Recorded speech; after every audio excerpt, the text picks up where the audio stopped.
Namaste to everyone. A warm welcome to this session of Sri Lalita Sahasranama Stotram chanting. Let us start with the Guru Vandanam.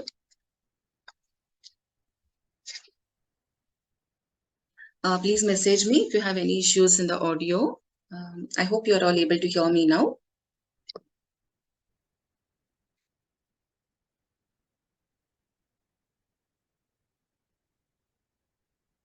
Gururev gate gurumev bhaje gurunaiva sahasmi namo gurave na gurof paramam shishurasmi guroh matirasti gurau mama pahi guru. Dhyanam. Let us meditate visualizing Lalita Parameshwari, and then we will start with the Dhyanam.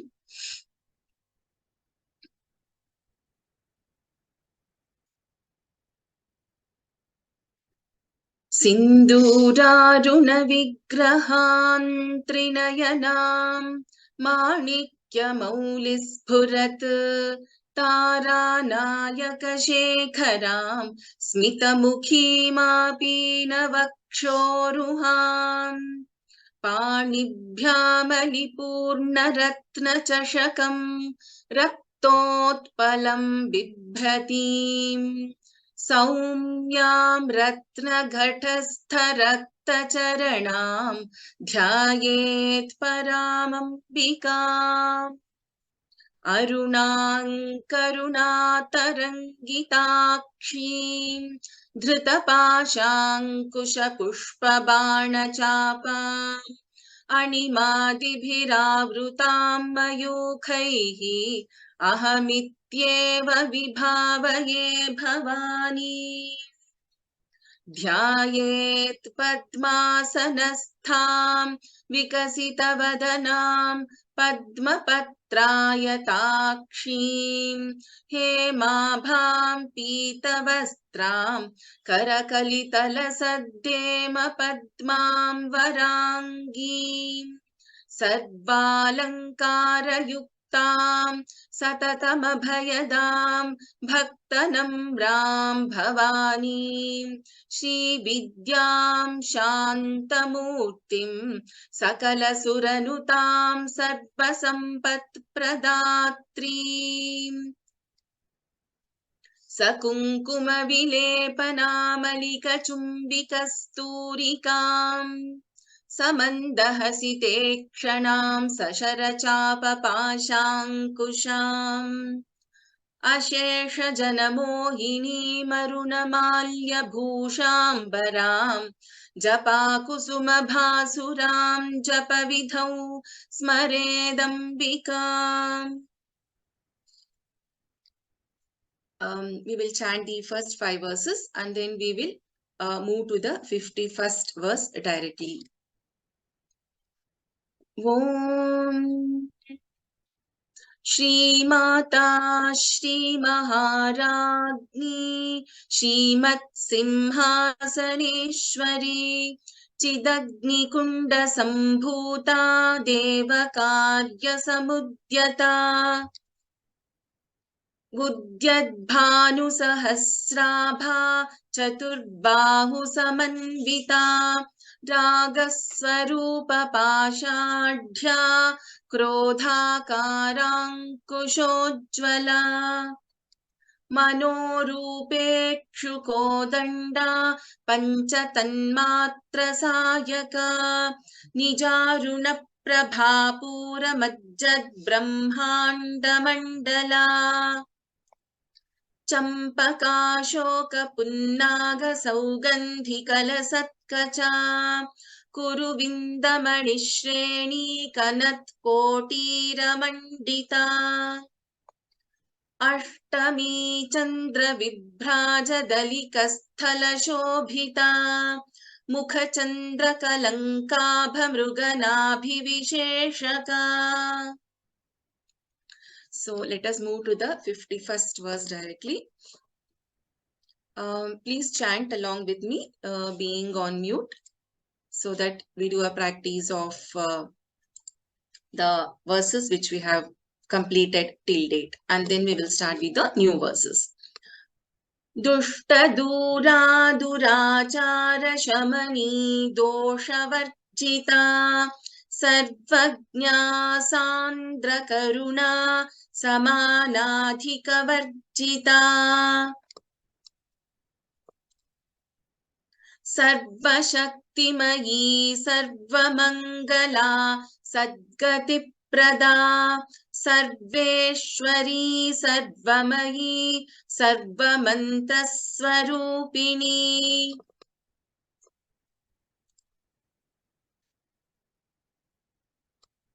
महारूपा महापूज्या महापातकनाशिनी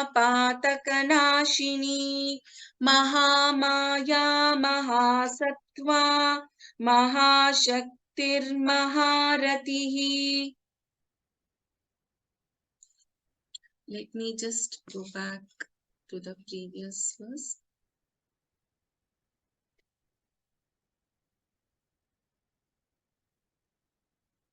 Yeah, we'll start from 53. सर्वयन्त्रात्मिका सर्वतन्त्ररूपा मनोन्मनी माहेश्वरी महादेवी महालक्ष्मीर्मृडप्रिया महारूपा महापूज्या महापातकनाशिनी Mahamaya महासत्त्वा महाशक्तिर्महारतिः महाभोगा महेश्वर्या महावीर्या महाबला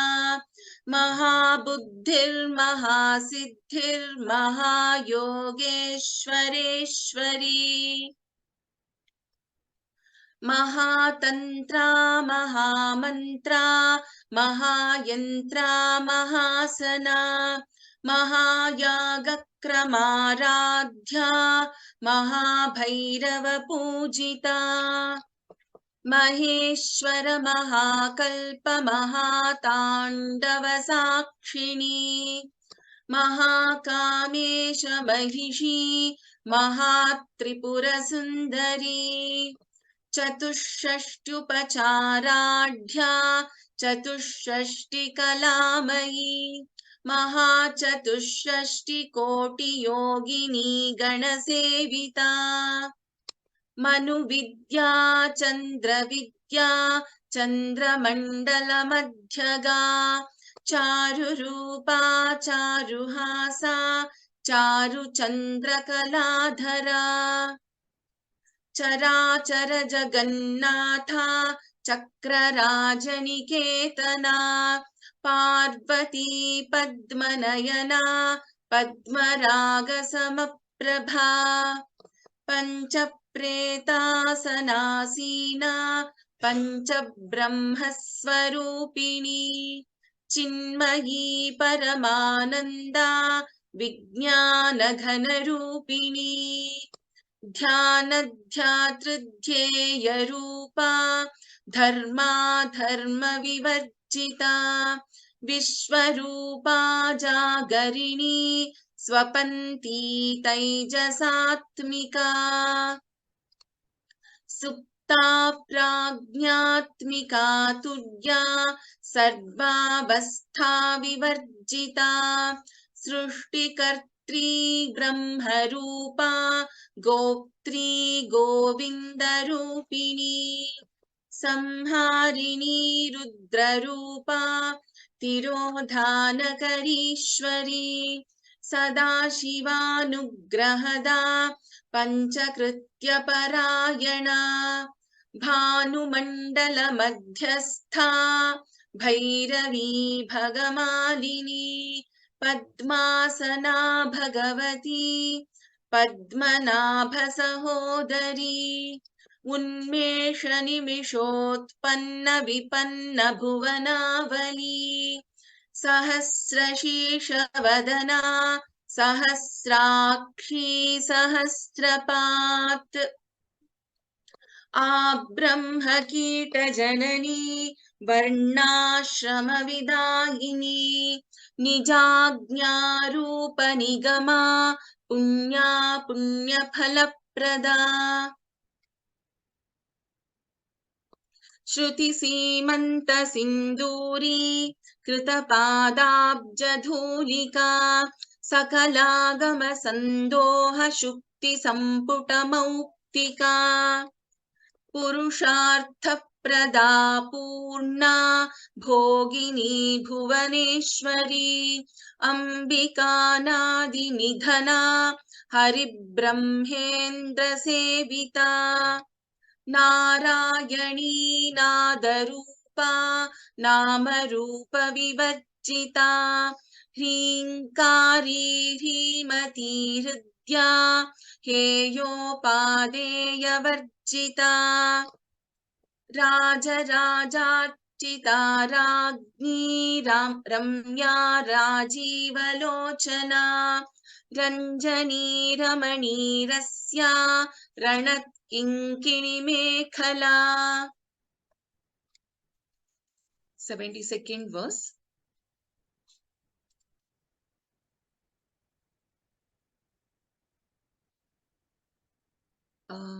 Just give me a second.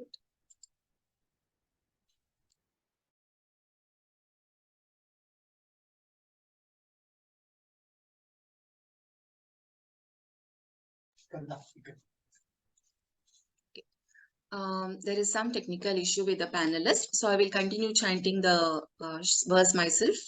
Meanwhile, Rama Rakendu Vadana, Rama Rakendu Vadana, Rati Rupa Rati Priya, Rama Rakendu Vadana, Rati Rupa Rati Priya, Rakshakari Rakshasagni, Rama Ramana Lampata. Rakshakari, Dirgha everywhere. Rakshasagni, Gha is a Mahaprana with na. Rakshasagni, Gni, Rama, Ramana, Lampata. Okay. So this is the 72nd verse. Let me just call out one of the participants. Request, Amrita Bhagini, you can unmute yourself. Sure, ma'am. Namaskaram, Guru. Namaskaram. So I'll chant, you can repeat twice, okay?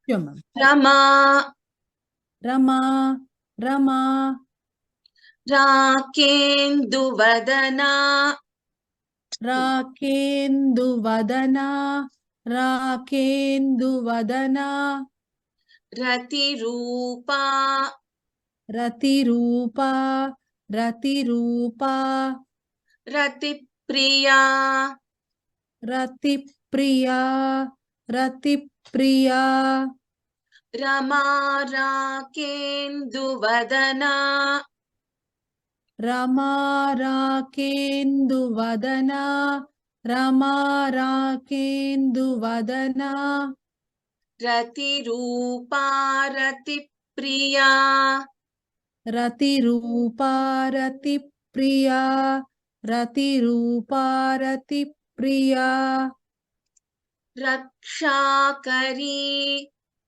Rakshakari, Rakshakari, Rakshasagni, Rakshasagni, Rakshasagni, Rama, Rama, Rama, Ramana Lampata, Ramana Lampata, Ramana Lampata, Rakshakari Rakshasagni, Rakshakari Rakshasagni, Rakshakari Rakshasagni, Rama Ramana Lampata, Rama Ramana Lampata, Rama Ramana Lampata.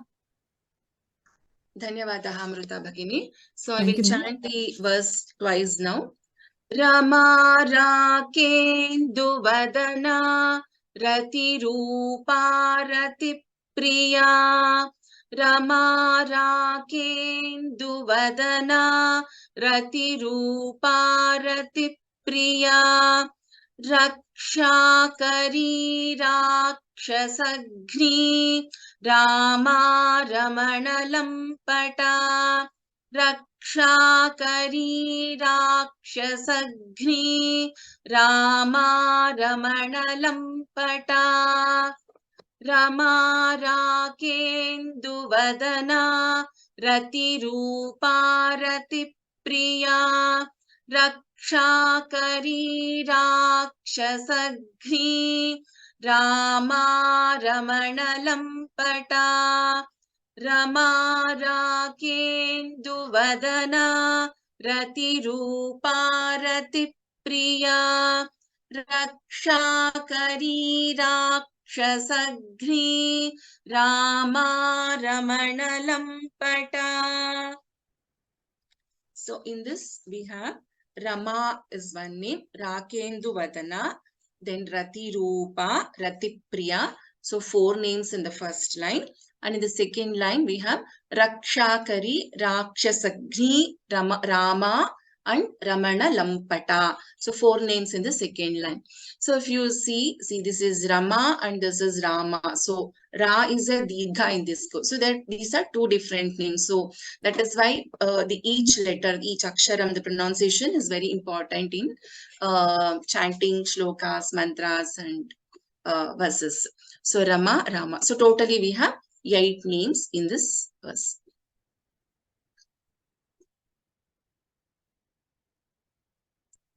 Okay, so let me move to the next verse. 73rd. Kamya Kamakalarupa Kadamba Kusuma Priya. Kamya Kamakalarupa. Ru is a dirgha here. Kadamba Kusuma Priya. Kalyani Jagati Kanda. Karunarasa Sagara. So if you see, there are no Mahapranaksharas in this verse. So let me just call out one of the attendees.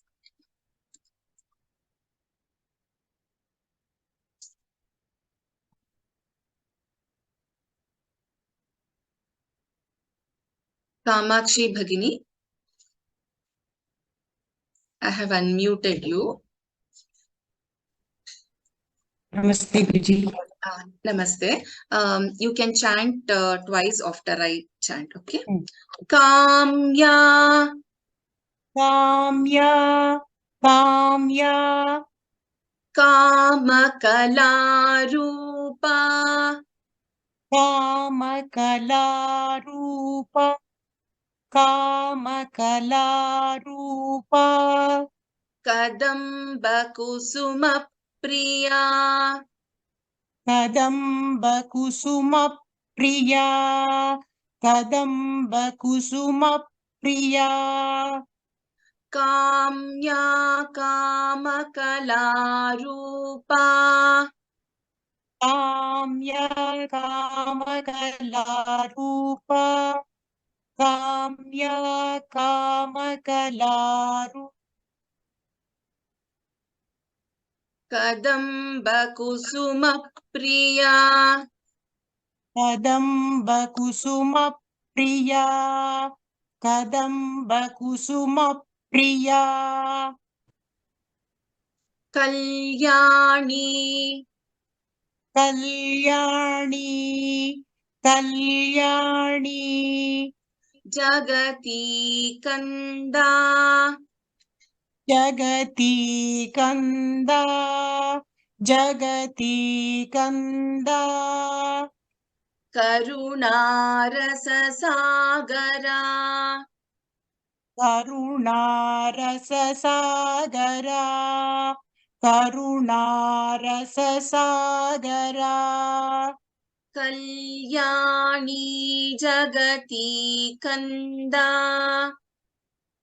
Kalyani Jagati Kanda, Kalyani Jagati Kanda, करुणारससागरा करुणारससागरा करुणारससागरा उत्तमं धन्यवादः कामाक्षी भगिनी धन्यवादः Ishu, you can repeat after me now. Please switch on your camera also. Kamya kamakalarupa kadamba kusuma priya काम्या कामकलारूपा कदम्बकुसुमप्रिया काम्या कामकलारूपा कदम्बकुसुमप्रिया कल्याणी जगती कंदा करुणारससागरा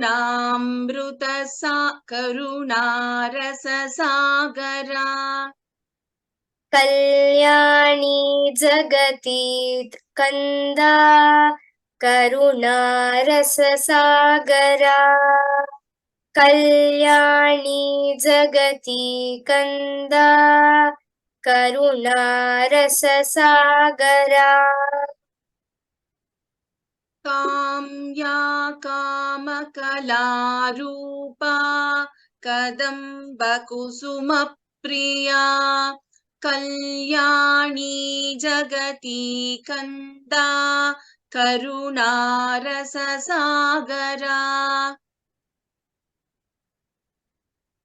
काम्या कामकलारूपा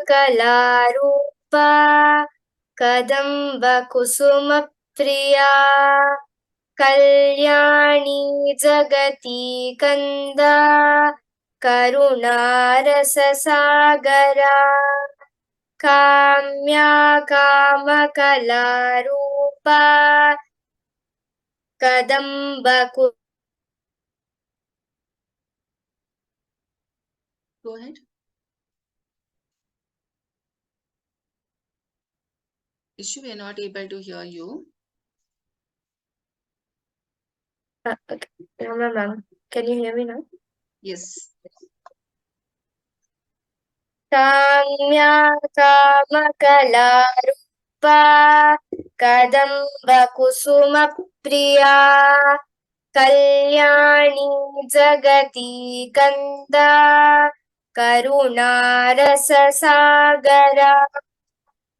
काम्या कामकलारूपा कदम्बकुसुमप्रिया कल्याणी जगति कंदा करुणारससागरा Uttamam. Ishu, have promoted you as a panelist. Okay, yeah. So you can switch on your video, I suppose, now. I'll just check. Okay, please. So in this verse, we have others, please be on mute. Okay. Kamya is one name. Kamakala Rupa, second name. Kadamba Kusuma Priya.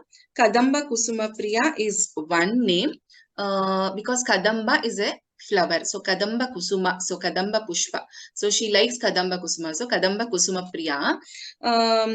So it is one name. So there is a question from one of the participants that it is given as two names in some books. But please note this is one name, Kadamba Kusuma Priya. It makes a meaningful name. So if we split it, it is like Kadamba is a name and Kusuma Priya is a different. So it doesn't, it is not the correct one. So this is one name. Then Kalyani is next name. Jagati Kanda is another name and Karunarasa Sagara. So we have totally 6 names in this verse.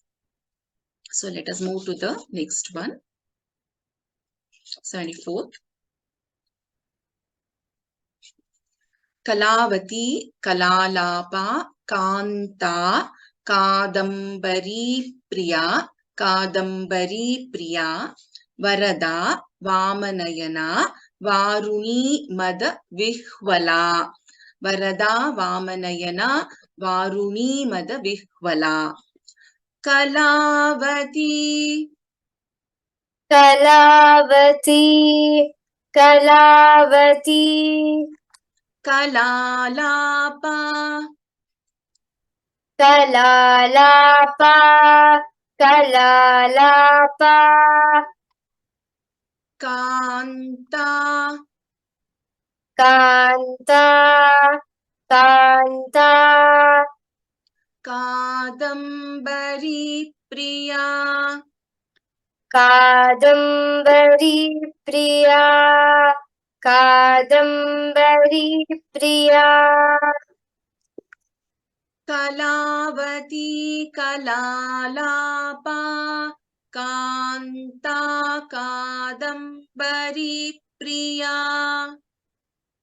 कलावती कलालापा कान्ता कादम्बरी प्रिया कलावती कलालापा कान्ता कादम्बरी प्रिया वरदा वरदा वरदा वामनयना वामनयना वामनयना वारुणी मदविह्वला वारुणी मदविह्वला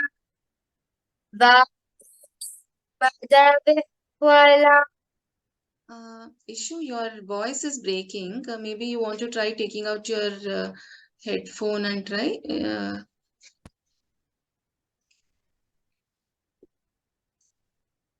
Just check if it is better.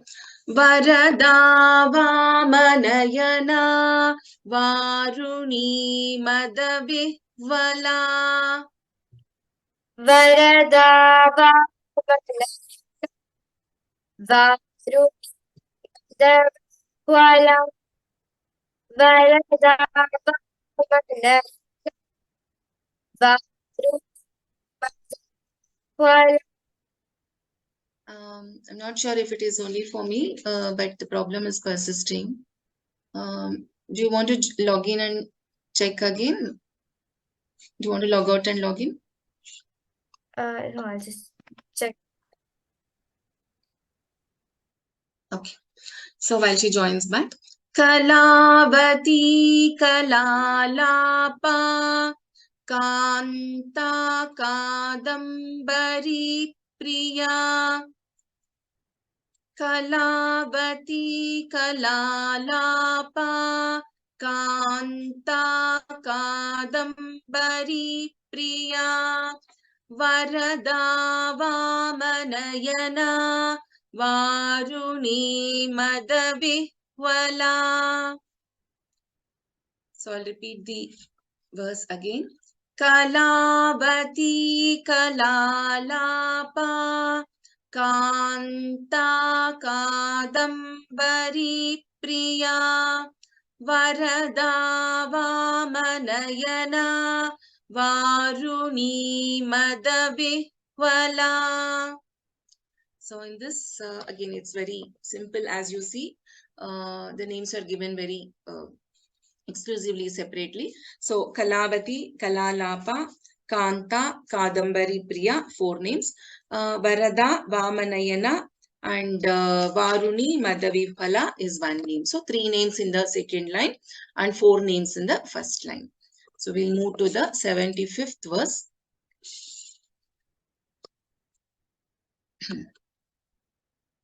Vishwadhika, dha is a Mahaprana.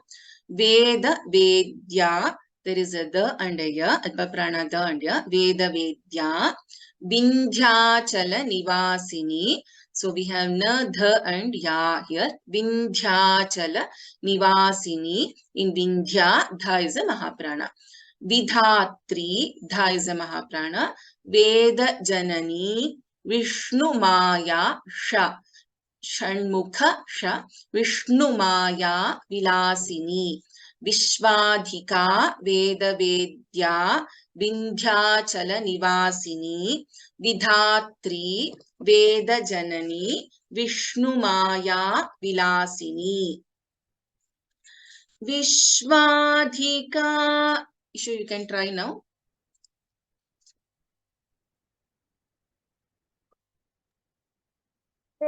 Vishwadhika, Vishwadhika, Vedavedya.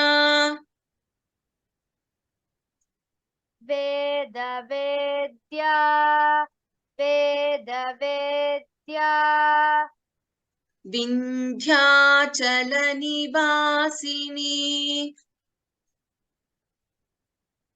Vindhyachalanivasini, Vindhyachalanivasini,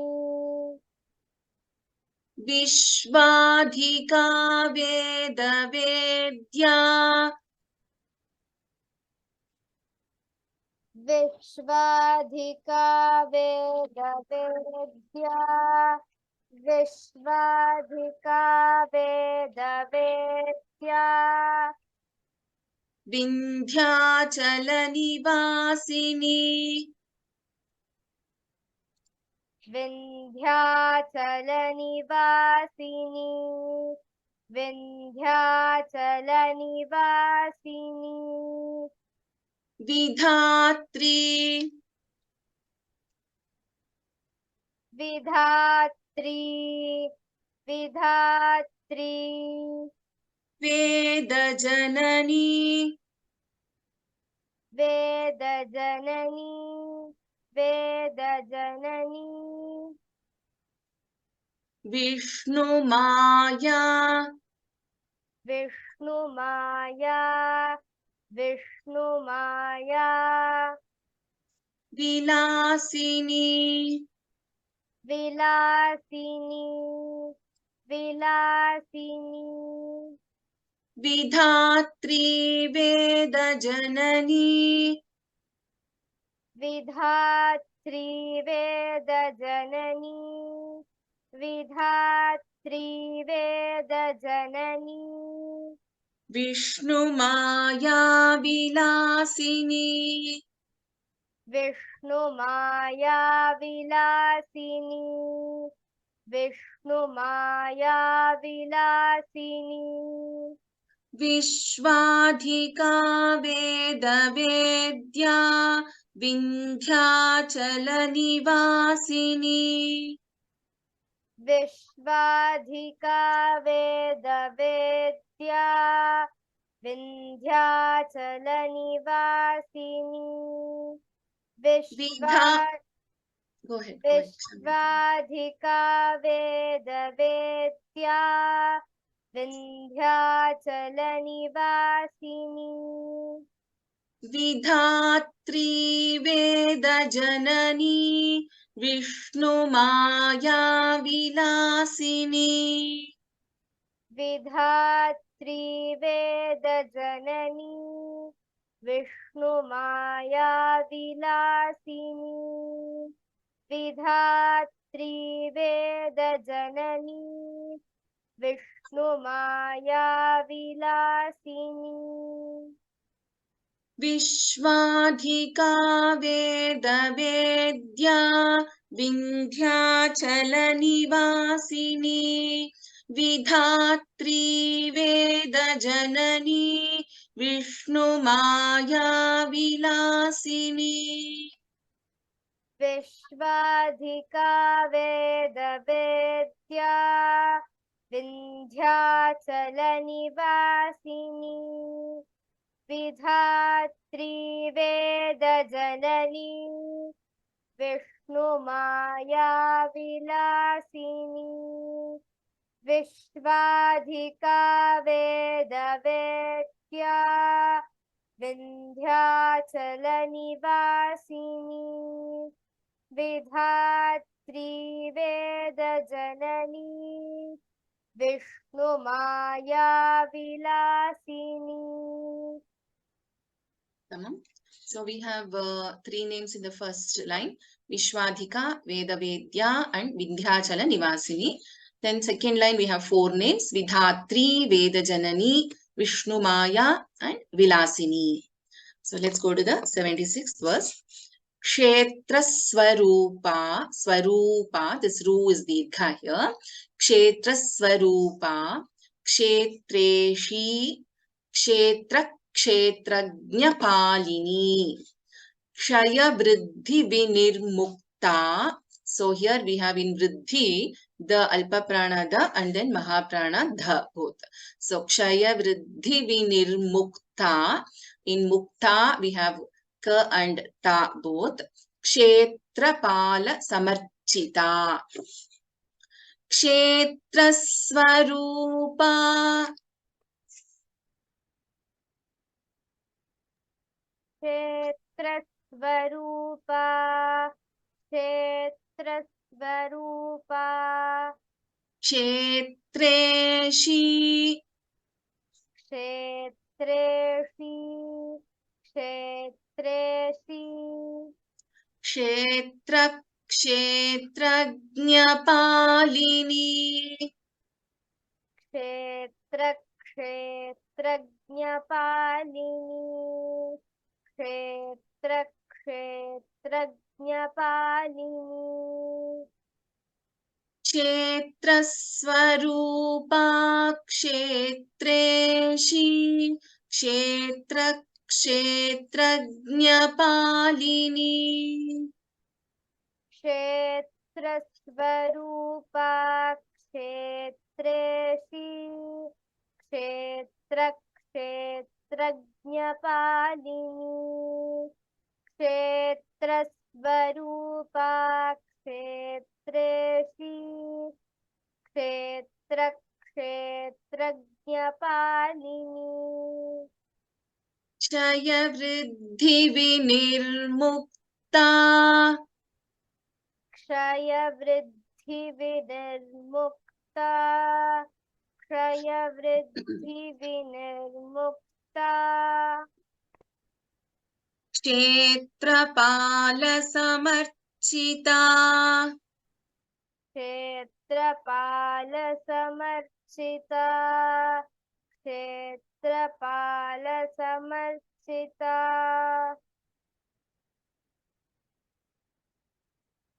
Kshaya Vriddhi Vinirmukta.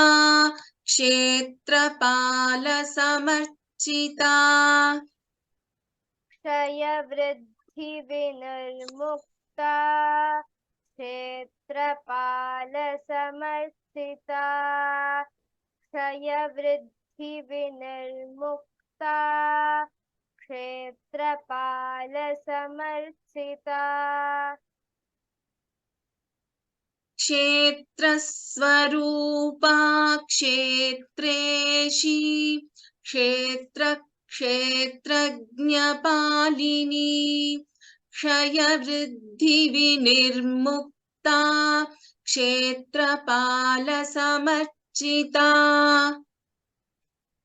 Kshetra Swarupa, Kshetreshi, Kshetra Kshetrajna Palini, Kshaya Vriddhi Vinirmukta, Kshetrapala Samarchita, Kshetra Swarupa, Kshetreshi, Kshetra Kshetrajna Palini, Kshaya Vriddhi Vinirmukta, Kshetrapala Samarchita.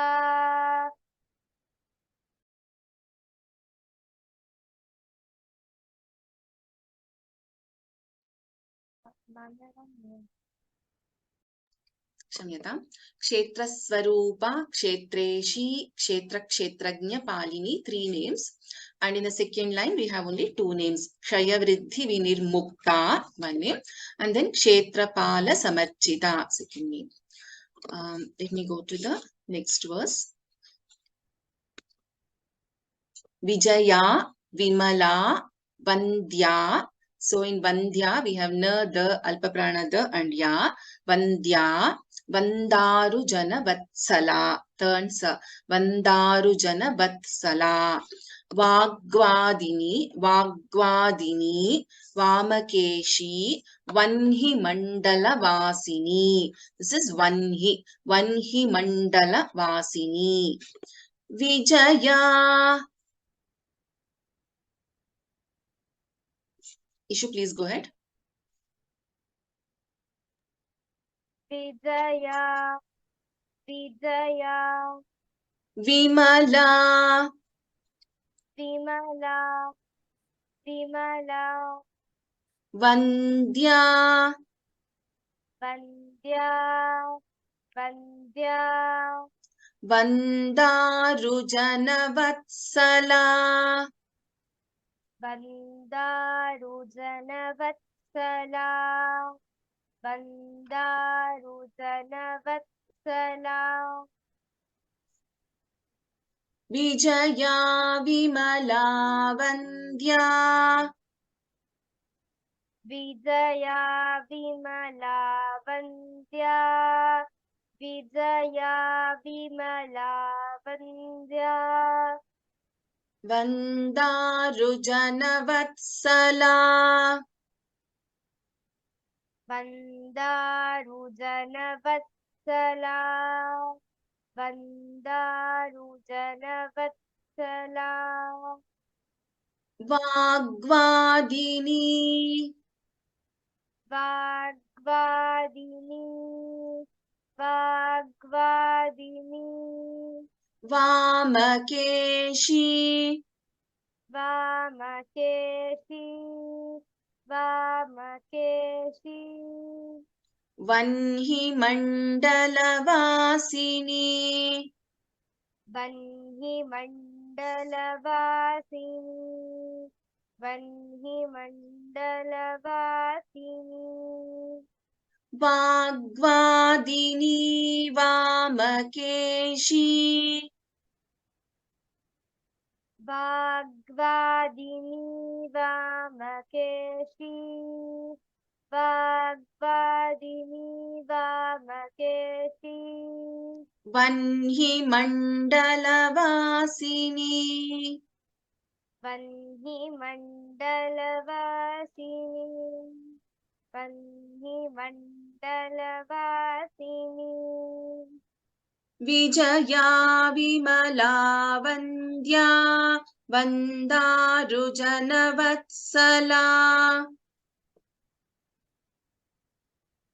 Vijaya Vimala Vandya Vandarujana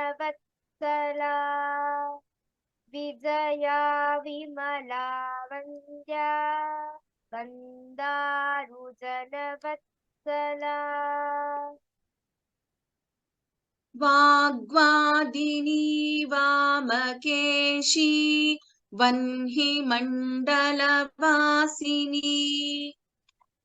Vagvadini Vamakeshi Vanhi Mandalavasini Vagvadini Vamakeshi Vanhi Mandalavasini Vijaya Vimala Vandya Vandarujana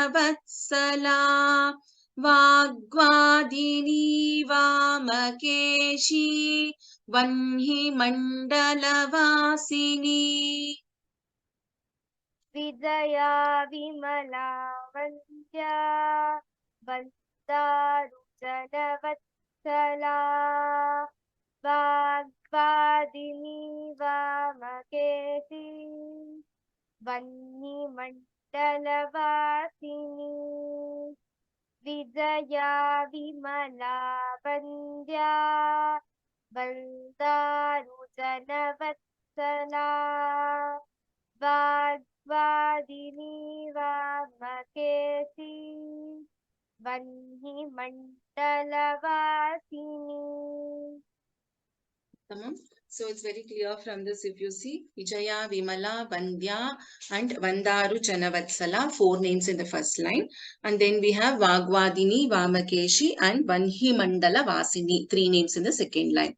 So it is, this question has been brought up in multiple classes, whether it is Vahani or Vanhi.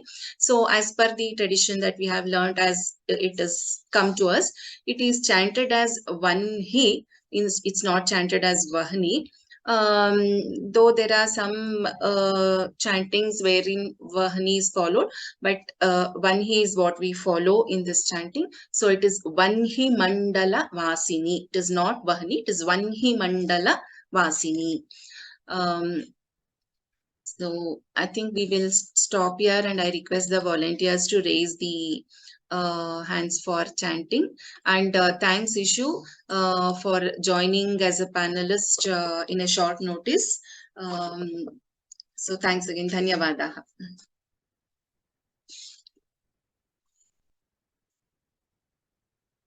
So let me call out the names. Jailakshmi Bhagini.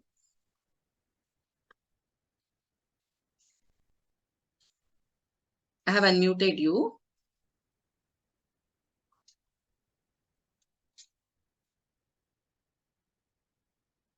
Can you chant this verse, please? Narayani. Okay, I'm not able to hear you. I'll move to the next Hello, person. ma'am. Namaste. Namaste. Namaste. Yes. Ha, Jailakshmi Bhagini. Could you please chant this Narayani? Yeah. Narayani Nadarupa Namarupa Vivarjita Kringari Krihimadi Kridaya Heyopadeya Varjita. Ha, Bhagini. See this, there is a dirgha here. Hrinkari, Hrinkari, Hrimati. And then this is Hridya. Can you try? Kringari.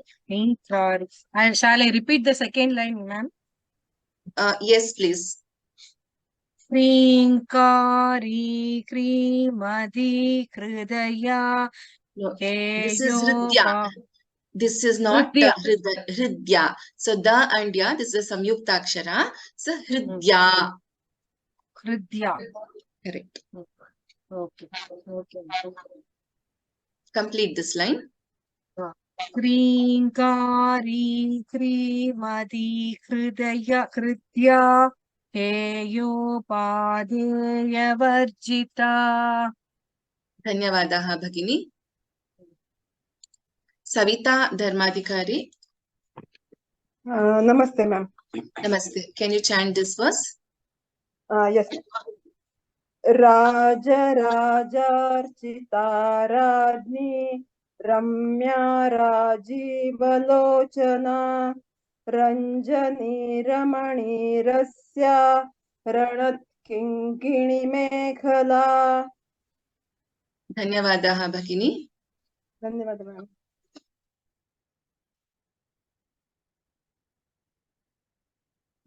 Nivedita Bhagini.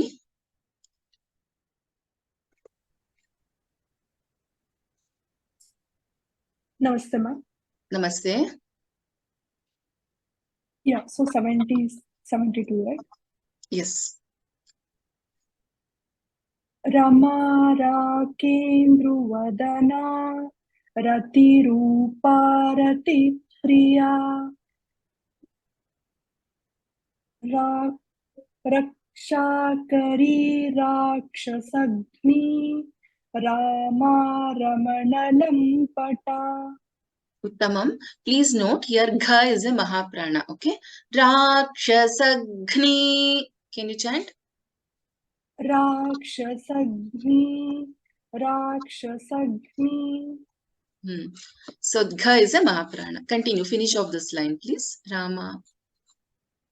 Rakshasagni Rama Ramanalam Pata. Dhanyavadaha. Thank you. Neeta Bhagini.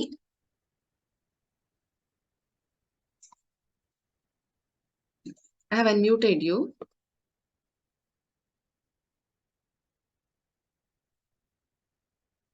Meanwhile, Nambillai Ramesh Mahodaya. Namaste. Am I audible? Namaste. Yes.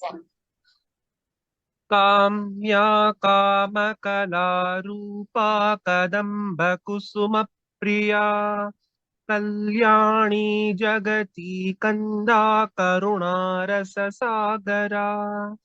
Uttamam Mahodaya. Dhanyavadaha. Dhanyavada. Ma'am, may I chant? Neeta Rai. Yes. Please chant the next one. Namaskar. Kalavati Kalalapa Kanta Kadambari Priya Vareda Vamanayana Varuni Madhvivala. I'll chant once, you can repeat, Bhagini. Kalavati Kalalapa.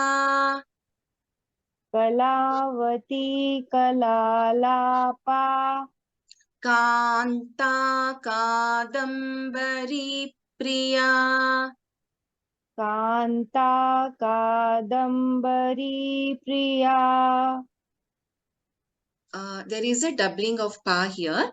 Kadambari Priya.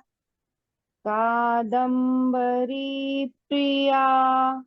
Varada Vamanayana. Varada Vamanayana. Varuni Madhavihwala. Varuni Madhvivala. So there is a ha and a va. Bihwala. Vivala. So yeah, so you can focus this when we do the practice session. This is ha and va. Ha. Okay. Vivala. Yes, ha is the first one to be chanted and then va. Okay. Dhanyavadaha.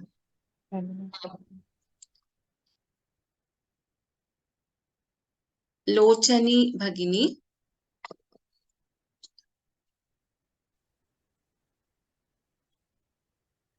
Namaskara. Namaskara. Namaskara. Can you chant this verse, Bhagini? Yes, ma'am. Vishwadika Veda Vedya Vindhya Chalanivasini Vidhatri Veda Janani Vishnu Maya Vilasini. Dhanyavadaha, Bhagini. In the second line, you chanted the Mahaprana very well, actually. First line, you can put little more, like, can you try this Vishwadhika once again? Sure, madam. Vishwadhika Veda Vedya Vindhya Chalanivasini Vidhatri Veda Janani Vishnu Maya Vilasini. So you are actually chanting every name separately, which is correct. But when we are chanting a stotra, and if you are following a raga, what we can do is we can chant this first two, that is Vishwadhika and Veda Vedya together. Take a pause after this and then chant the next padam. It is like this 8 words is 8 letters is one pada. Vishwadhika 4 letters, Veda Vedya is one like 4 letters, so 8 one pada. So that's how we do the split. Okay. Okay. Dhanyavada. You want to repeat? Yeah, sure. You can repeat. Vishwadhika Veda Vedya Vindhya Chalanivasini. Lochani Bhagini, I'll do one thing. I'll chant once. Will you repeat after me? Sure. Vishwadhika Veda Vedya. Vishwadhika Veda Vedya Vindhyachala Nivasini. Vindhyachala Nivasini. Vidhatri Veda Janani. Vidhatri Veda Janani. Vishnumaya Vilasini Vishnumaya Vilasini हाँ धन्यवादाः लोचनी भगिनी धन्यवादः Lasya Ram can you chant this can you chant this verse kshetra swarupa क्षेत्रस्वरूप क्षेत्रेक्षी क्षेत्रज्ञपालिनी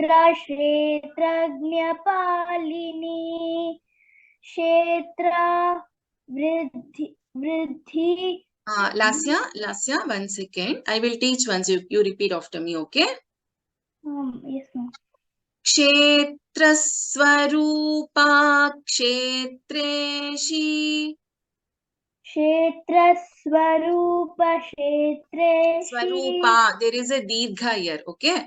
Dirgha, Swarupa, okay? Kshetra Swarupa Kshetreshi क्षेत्रस्वरूप क्षेत्रेक्षि Kshetra Kshetrajñapalini क्षेत्रज्ञपालिनी Kshaya Vriddhi Vinirmukta क्षयवृद्धि निर्मुक्ता क्षेत्रपाल समर्चिता क्षेत्रपाल समर्जिता धन्यवादाः Lasya Thank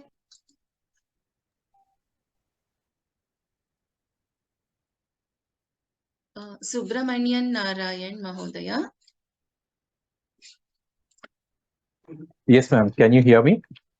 Yes I can 1 second could you please chant this Vijaya Vimala Vijaya Vimala Vandhya Vandarujana Vatsala Vagvadini Vamakeshi Vanhi Mandala Vasini Uttama Mahodaya just in the first line I heard this da as Mahaprana so this is Alpa Prana da and ya can you chant only this padam again Vijaya Vimala Vandhya no Vijaya Vimala Vandya Vijaya Vimala Vandhya Vandarujana Vatsala Vagvad. That's fine, ma'am. yes continue finish the verse Vagvadini Vamakeshi Vanhi Mandala Vasini. धन्यवादाः महोदय Thank you. Anne I have unmuted you could you please Yes, chant same verse same. Vijaya Vimala Vandya Vandarujana Vatsala Vagvadini Vamakeshi Vanhi Mandalavasini. Tamam धन्यवादाः धन्यवादः. and last person for the day Asha Parthasarathi could you please chant the Kalavati Kalalapa